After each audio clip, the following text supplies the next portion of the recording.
සුබ දවසක් ඔයාලට. අද මම ඔයාලට අරන් ආවේ කෙසෙල් පාවිච්චි කරලා රස පුඩින් එකක් හදන්නේ කොහොමද කියලා පෙන්වන්න. ඉතින් මම අද මේක හදන්නේ එක ලොකු කෙසෙල් ගෙඩියකින්. ඔයාලා පොඩි කෙසෙල් ගෙඩි ගන්නව නම් පොඩි කෙසෙල් ගෙඩි දෙකක් විතරයි ඕනි කරන්නේ. කෙසෙල් භාවිතා කරලා මේ තරම් රස පැණි බේරෙන පුඩින් එකක් හදන්න පුළුවන්ද කියලා හිතේ ඔයාලට මේ රෙසිපි එක try කරලා බලුවොත්. එහෙනම් අපි ඉක්මනින්ම යමු මේ වීඩියෝ එක බලන්න. අපි මුලින්ම සීනි ටික කැරමල් කරගන්න යන්නේ. ඒකට මම සීනි මේස හැඳි 3ක් අරගෙන තියෙනවා. අපි වෙනද කරනවා වගේම සීනි ටික භාජනයට දාගෙන ටිකක් කැරමල් වෙනකන් හැඳි පාවිච්චි නොකරමු. ලිපේ ගින්දර මධ්‍යම ප්‍රමාණයේ තියාගන්න. දැන් අපි උණු වතුර මේස හැන්දක් වගේ ප්‍රමාණයක් එකතු කරගෙන හැන්ද පාවිච්චි කරලා මේ ටික හොඳට කවලම් කරගමු. අපේ කැරමල් එක රෙඩි වුණාට පස්සේ අපි දැන් මේ කරන්නේ පුඩින් එක හදන භාජනයට කැරමල් ටික දාගන්න එක. මේ වගේ කැරමල් එක ලස්සන පාටකට ඇවිත් තියෙන ඔයාලට පෙනේවි. අපි මේ ටික නිවෙන්න පැත්තකින් තියාගමු. දැන් අපි කෙසෙල් ගෙඩියකින් මේ වගේ රවුම් පෙති ටිකක් කපාගෙන ඉමු.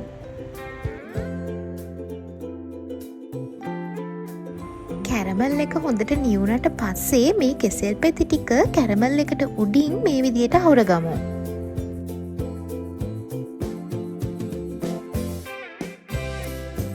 දැන් අපි ඉතුරු කෙසෙල් පෙති ටික බිත්තර දෙකකට මේ විදියට දාගමු.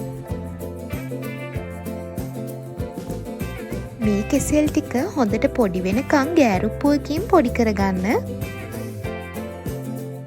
ඊට පස්සේ බිත්තර කෙසෙල් මිශ්‍රණය මේ විදියට බ්ලෙන්ඩර් ජාර් එකට අපි දාගමු.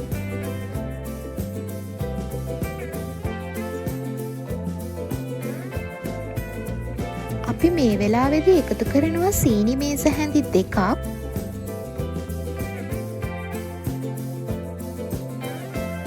ෆ්‍රෙෂ් මිල්ක් මිලිලීටර් 180ක්,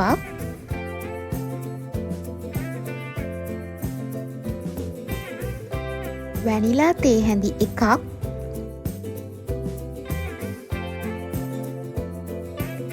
ඉතින් ඊට පස්සේ අපි මේ අමුද්‍රව්‍ය ටික ඔක්කොම දාගෙන හොඳට බ්ලෙන්ඩ් කරගමු.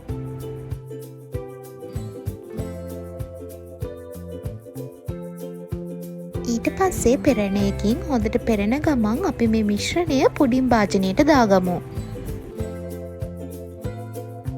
දැන් තියෙන්නේ මේක ෆොයිල් එකකින් කවර් කරගෙන ස්ටීම් කරගන්න. ස්ටීම් කරනකොට විනාඩි 15ක් විතර ස්ටීම් කරාම හොඳටම ඇති. ඔයාලට මේකට රයිස් කුකර් ස්ටීමර් එක භාවිතා කරන්නත් පුළුවන්. පුඩින් එක තැම්බුණාට පස්සේ අපි ඒක එළියට අරන් ටිකක් නිවුනම ෆ්‍රිජ් එකේ පැය 3ක් විතර තියලා එළියට ගමු. ඊට පස්සේ අපිට පුළුවන් මේ පුඩින් එක අනිත් පැත්ත හරව ගන්න. ඉතින් මේ බලන්න අපේ පුඩින් එක හරි ලස්සනට ඇවිත් තියෙනවා. අර කෙසෙල් පෙති තියපු නිසා අපේ පුඩින් එක තවත් ලස්සන වෙලා තියෙනවා. ඔයාලට පේනවද? ඉතින් එහෙම කෙසෙල් පෙති අවරගත්තම පුඩින් එකට වෙනසකුත් තියෙනවා. ඇත්තටම මේ පුඩින් එක හරිම රසයි. ඔයාලත් ගෙදරදී හදලා බලන්න. හදලා බලලා කමෙන්ට් වලට කියන්න. මම හැම කමෙන්ට් එකකටම රිප්ලයි කරනවා. ඉතින් තවත් ලස්සන මේ වගේ රස වීඩියෝ එකක් අරන් මම එන්නම්. ඔයාලා මගේ channel එක subscribe කරලා නැත්නම් subscribe කරන්නත් අමතක කරන්න එපා. bell icon එකත් click කරන්න. මගේ videos බලන, like කරන, share කරන, comment කරන ඔයාලා හැමෝටම ගොඩක් ආදරෙයි.